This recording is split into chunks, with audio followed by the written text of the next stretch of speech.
Hai guys, ini di Jerman masih selamat pagi guys, makanya lampunya terang benderang. Jadi Mbok De nyalain lampu dan Mbok De ketok putih karena sinar guys. Mbok De tetap kilang-kilang dan dandan sedikit guys. Mbok De tuh hobinya sedikit dandan. Jadi kalau kerja merasa nyaman. Padahal orang-orang semua tuh bilang kalau aslinya Mbok De gak usah pakai make up, itu justru lebih legit gitu ya kata mereka. Tapi Mbok De aja yang kurang pede, makanya pakai dandan. Itu juga salah satu hobi ya guys, karena waktu Mbok De sebagai anak-anak itu kan pengen apa aja nggak keturutan, karena ya itu guys, kehidupan orang miskin. Jadi boro-boro bisa beli bedak gitu kan dulu kalau di kampung anak kecil ada yang bedaan gitu kan guys. Tapi ya itu Mbok De nggak pernah keturutan gitu. Tapi ya alhamdulillah lah semuanya itu berlalu. Ngopi sih guys, ini sebenarnya Mbok De mau berangkat nguli. Di sini masih menunjukkan jam 4 pagi guys.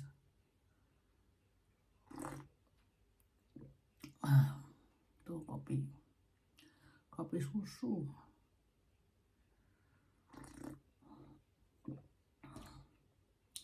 Jadi masih ada waktu sedikit, makanya Mbok De mau sedikit cuap-cuap. Mbok De itu kalau tutup mata guys langsung gak tidur gitu, ngimpiku tuh guys suka di masa-masa lalu gitu loh. Jadi kayak zaman aku kecil, sama orang tua gitu ya. Jadi kalau terbangun tuh sampai rasanya gimana gitu loh guys, karena Mbok De udah nggak di zaman dulu lagi gitu ya. Tapi ya itu mimpi itu tidak bisa dihilangkan.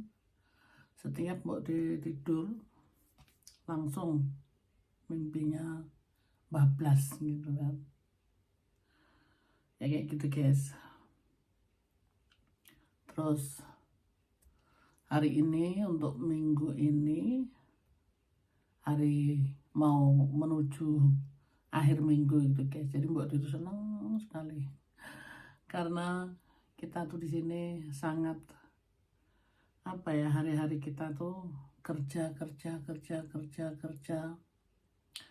Ya itu guys, di sini tuh banyak tanggung jawab gitu ya. Tanggung jawabnya itu tadi kita harus berasuransi, harus semuanya itu harus ada ya. Makanya kan Mbok De pernah bilang ya, kalau Mbok De mau hidup sebagai ibu rumah tangga gak apa-apa sih, bisa juga gitu loh. Tapi karena Mbok De itu orang yang suka mandiri, makanya Mbok De seneng mandiri daripada ya, Pak Lek itu mencukupi untuk Mbok De gitu ya. Untuk hidup ya sederhana lah gitu, untuk pokoknya ada tempat buat tinggal, ada makan setiap hari, kulkas penuh, dapur ngebul terus gitu. Apa-apa guys, bisa gitu. Tapi berhubung karena itu tadi, Mbok De itu orang yang suka mandiri, yang dari dulu Mbok De mandiri ya. Seruput guys, seruput kopi. Jadi kerja itu menurut Mbak De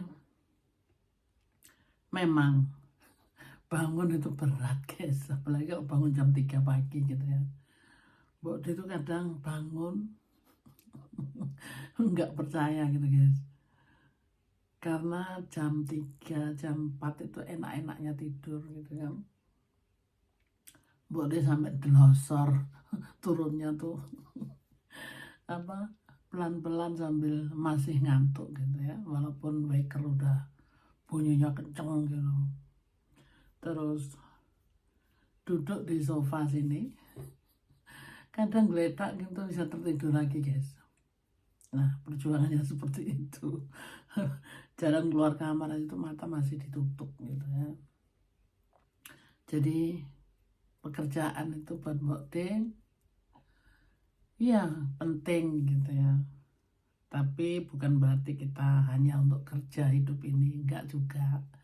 Maka dari itu Mbak De kasih balance. Ada saatnya akhir minggu Mbak De itu ingin menyenangkan diri gitu ya. Kalau Mbak De mau masak, ya masak apa yang Mbak De mau gitu. Mbak De nggak pernah mikir mau diet atau di ngurusin badan gitu. Enggak kan. Karena ya nikmatin aja hidup ini ya. Balance gitu ya. Jadi Mbak De kerja berat ya. Mbak De apa namanya, dari kecil sudah kerja gitu kan, senang kerja itu senang gitu guys. Jadi karena menurut Mbak De kalau kerja itu kita ada kontaknya sama orang lain, dan kontak sama orang lain tuh buat Mbak De sangat penting sekali, karena kita hidup ini tidak bisa sendiri gitu guys. Nah jadi sambil ngopi Mbak De mengutarakan isi hati Mbak De gitu, sambil ngopi pagi guys. Nah jadi sambil ngopi pagi Mbak De apa kasih pengalaman-pengalaman Mbak De yang setiap hari Mbak De lakukan gitu ya. Jadi pekerjaan itu buat Mbak De iya memang penting, tapi bukan berarti ya itu tadi hidup Mbak De hanya kerja juga enggak gitu ya. Mbak De ada saatnya juga Mbak De pertemuan sama ibu-ibu arisan. Mbak De ada pertemuan ibu-ibu arisan tuh 3 guys, 3 pertemuan. Tapi karena waktunya tidak bisa, jadi arisan yang kedua, yang jadi 2 itu kita nggak harus ketemu. Jadi kita arisan di online, pokoknya apa uang udah di transfer gitu ya. Terus kalau yang satu itu memang apa ibu-ibu yang boleh dibilang seumuran Mbok De. Jadi 1 bulan sekali itu kita ketemuan.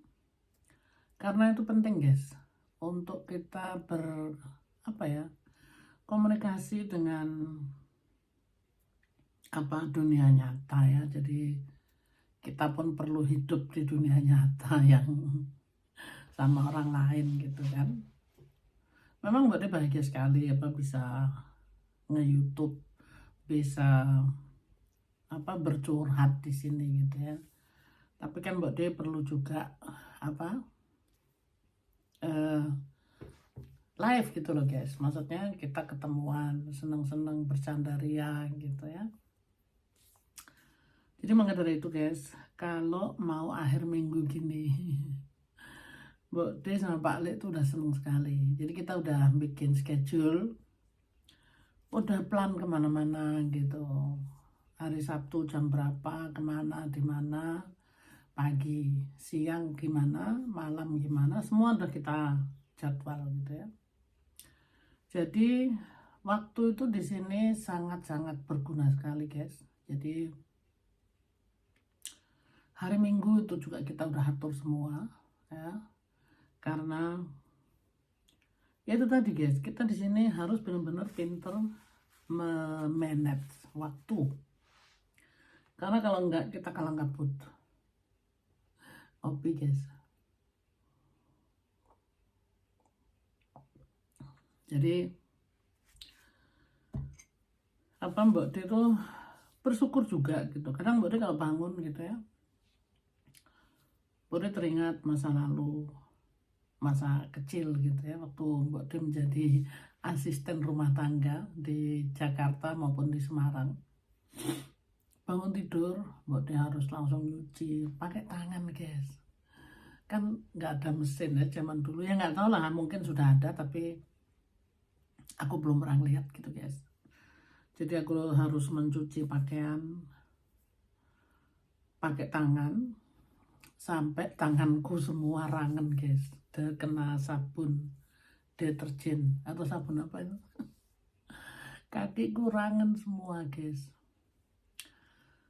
Ya apa, kalau aku bandingkan saat ini aku pun masih boleh dibilang ya nguli gitu ya,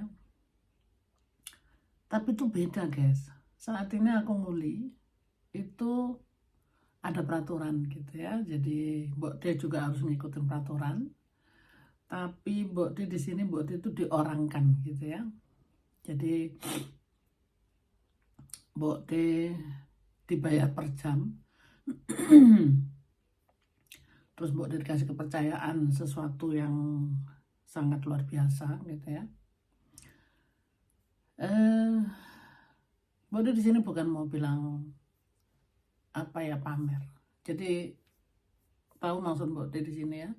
Dulu kalau nguli jadi gini, dulu jadi asisten rumah tangga, bangun tidur, kalau di Semarang itu guys airnya masih nimba.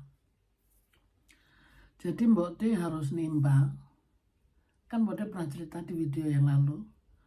Nimba itu karena itu kan ember ya guys. Itu kalau airnya penuh berat kan. Itu harus ditarik gitu.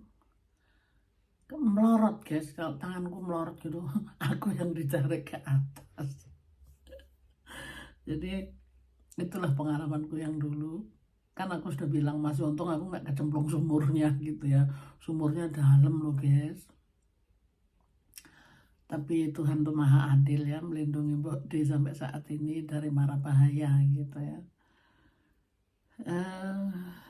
Lalu Mbok D mesti nyuci, kan Mbok D pernah bilang ada nenek, ada paman, anak 5, ibu bapak, jadi orang 9 ya guys. Itu Mbok D harus nyuci.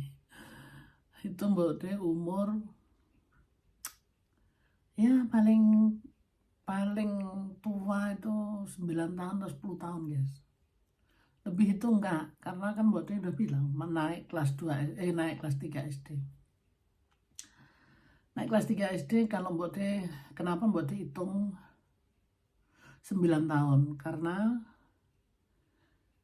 Mbok D hitung secara logis saat ini kalau anak kelas 3 SD itu umur berapa, kelas 2 umur berapa gitu guys. Tapi itu nggak tahu guys, karena ya seperti tadi umurnya Mbok D itu ditua-tuakan sama bapak dengan alasan supaya bisa kerja gitu guys. Karena kalau bilang aku 9 tahun pasti ya nggak diambil guys. Jadi maka dari itu kan Mbok D sering dibilang goblok, sering dibilang apa umur 15 tahun kok nggak ngerti apa-apa gitu ya. Kalau Mbok D saat ini cerita seperti itu sih guys, apa bisa ketawa gitu ya, kayak gitu guys. Jadi bedanya, jadi gini bedanya, kalau dulu bangun tidur seperti itu tadi yang ngerek, nyuci, ngerek air guys. Jadi dulu nggak ada sanyo, belum ada sanyo guys. Jadi ngerek banyu dari sumur itu langsung di ke jedingnya itu harus dipenuhin, harus nyuci ya. Nah saat ini Mbok D jadi kuli di Jerman ini guys. Ini beda guys. Jadi Mbok D pun pergi dengan seperti ini ya, dan segala macam. Mbok D diorangkan, Mbok D masuk di kerjaan itu pakai apa, satu chip gitu guys. Jadi ada chip gitu, itu masuk stempel, lalu mbok de nggak nyuci pakai tangan guys. Jadi semuanya itu serba ditutul gitu ya guys. Jadi dari apa ya, di dapur itu aja, dapurnya semuanya pakai touchscreen ya guys. Jadi itu semua cuma nutul gitu ya. Mau masuk aja itu sudah semuanya pakai tutulan gitu ya. Terus kalau mbak de kerja maksudnya cuci piring atau apa, harus pakai sarung tangan gitu kan, supaya tangan kita ya nggak rusak gitu guys. Dan itu peraturan guys, harus pakai sarung tangan gitu. Dan kalau mbak de menyediakan sesuatu, motong-motong pun harus pakai tangan. Motong-motong pakai tangan, pakai sarung tangan maksudnya. Nah, jadi bedanya di sini kayak gitu guys. Masuk kerja kita mbak de berangkat dari rumah aja, mbak de bangga guys, mbak de nikmatin kopi dulu ya.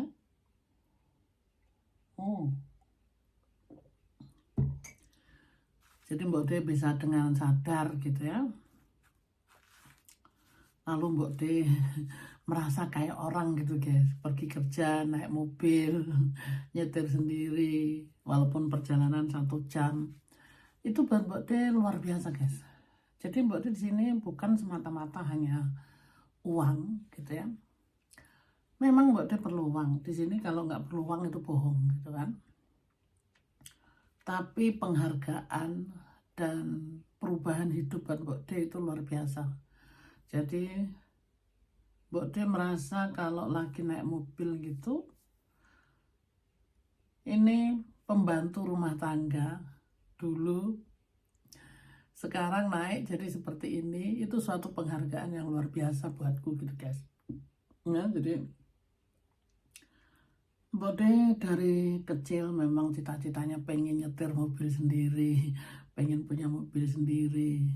Nah maka dari itu guys, keturutan semuanya yang mbak diinginkan, walaupun dengan jerih payah. Mbak de punya mobil sendiri, mbak de bisa nyetir dengan SIM keluaran Jerman guys.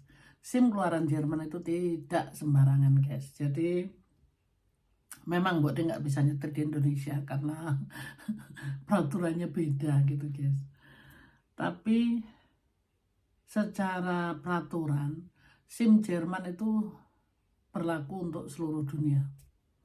Karena buatnya tuh susahnya guys. Dan itu mbak de tidak sendiri, bukan karena mbak de nggak sekolah. Banyak orang yang sekolah, mereka tidak mampu karena mentalnya itu tadi guys. Nyetir di sini harus benar-benar punya mental baja gitu guys. Nah, dan itu teori juga ada guys, yang jadi harus ditulis gitu kan. Jadi mbak de punya SIM Jerman, punya mobil, itu suatu hadiah dari Tuhan yang Maha Kuasa luar biasa. Jadi kalau mbak de mangkat kerja itu memang berat, tapi itu ada kebahagiaan tersendiri guys, yang membuat mbak de itu gimana gitu loh. Kan orang nggak ada yang tahu guys, kalau mbak de nggak cerita mbak de itu nggak sekolah atau gimana gitu ya, latar belakangnya gimana. Yang penting mbak de bisa kerja di sini seperti itu. Jadi tuh teman-teman kerja siapapun, karena kalau kita ceritain tuh mereka nggak bakal ngerti guys. Karena di Eropa itu yang nggak sekolah itu sangat jarang sekali. Orang yang mentalnya cacat aja dia harus sekolah, disekolahkan khusus gitu ya. Apalagi untuk orang yang sehat gitu kan. Sekolah itu diharuskan sini, karena kalau ada yang punya anak nggak disekolahkan tuh bisa anaknya bisa diambil sama pemerintah gitu, diamankan, harus sekolah gitu kan. Nah jadi mbak de itu kalau berangkat kerja merasa gimana ya, seperti orang lain gitu, dan orang lain pun nggak tahu. Kadang-kadang teman kerjanya mbak de itu suka bilang gini, kamu nulis tuh sengaja ya, karena disalah-salahkan gitu. Sebenarnya mbak de bukan sengaja guys, karena mbak de juga nggak tahu gitu. Tapi karena buat mereka dikirain Mbok D itu seneng bercanda gitu ya. Nah, bagusnya untuk di sini begini guys, Mbok D nggak harus nulis karena semuanya itu pakai komputer, pakai apa ya, yang serba canggih ya. Jadi Mbok D nggak harus nulis. Nah, disitulah itu keuntungan daripada Mbok D. Ada beberapa yang harus ditulis gitu ya, kayak tanda tangan. Ya, nulis juga kan dengan alasan Mbok D bukan orang Jerman gitu ya. Jadi tulisannya bisa salah gitu kan. Jadi disitulah apa kehidupan Mbok D di Jerman ini, apa ya, ada cerita-cerita yang luar biasa gitu loh guys. Orang pikir bikin kesalahan dengan sengaja gitu ya, padahal Mbok D memang nggak tahu. Tapi ya itulah guys, apa, cuma bosku sendiri yang tahu guys, tapi bosku tuh kan nggak peduli. Jadi gimana ya, yang penting aku bisa mengerjakan semua tugas yang mereka kasih gitu loh. Karena semuanya itu tadi pakai komputer, pakai jarak yang bisa ditulis. Dan bagusnya tuh semuanya nempel di kepala Mbok D gitu loh. Itu yang luar biasa guys. Jadi kelas 2 SD berjuang sampai saat ini di negeri yang sangat modern, yang semuanya serba canggih. Inilah keajaiban kehidupan daripada Mbok D. Kelas 2 SD bisa bekerja yang tidak logis buat manusia, tapi itulah yang kisah yang Mbok D jalani saat ini guys. Jadi Mbok D hanya bangga gitu loh, bukan sombong guys, bangga karena Mbok D bisa menjalankan itu, tapi bukan karena Mbok D itu pinter gitu, enggak guys. Itu semua Mbok D kembalikan ke yang kuasa. Jadi Tuhan tuh yang menunjukkan gimana cara Mbok D bekerja, dan Mbok D yang bukan siapa-siapa guys. Jadi Mbok D di sini dikasih suatu apa ya, pengakuan yang luar biasa gitu. Jadi Tuhan tuh maha adil, bukan karena Mbok D yang pinter, tapi pertolongan Tuhan yang maha esa gitu guys. Ya, jadi di sini luar biasa kelas 2 SD bisa bekerja menghasilkan uang seperti orang yang sekolah tinggi gitu guys. Oke guys, ini ceritanya seperti inilah cerita Mbok D, karena waktu sudah menunjukkan Mbok D harus berangkat. Jadi sampai di sini dulu kisah bocah cilik dari Blora, Jawa Tengah, kelas 2 SD bisa berjuang di negeri yang canggih ini guys. Terima kasih guys yang sudah menyimak videonya Mbok D, dan mohon maaf kalau ada kata-kata yang tidak berkenan. Mungkin bahasa Mbok D kurang begitu bagus, bahasa Indonesia, atau kurang begitu memuaskan. Mohon dimaafkan. Dan ya, inilah Mbok D yang kelas 2 SD tapi tetap semangat menjalani kehidupan di negeri yang canggih ini guys, dan mengikuti jejak digital gitu guys. Ini sangat luar biasa sekali. Oke guys, terima kasih sampai di sini dulu, dan mudah-mudahan terhibur dari cerita-cerita Mbok D yang selalu menceritakan kehidupan masa kecil dan latar belakang dan sampai saat ini guys. Dan ceritanya masih seru lagi guys. Ikutin video berikutnya. Inilah kehidupan Mbok D yang dinikahi bule, berondong bule guys. Mbok D menikmati hidup guys. Oke, sehat-sehat selalu guys. Jangan lupa bahagia. Dan ketemu lagi di video berikutnya. I love you guys. Bye-bye.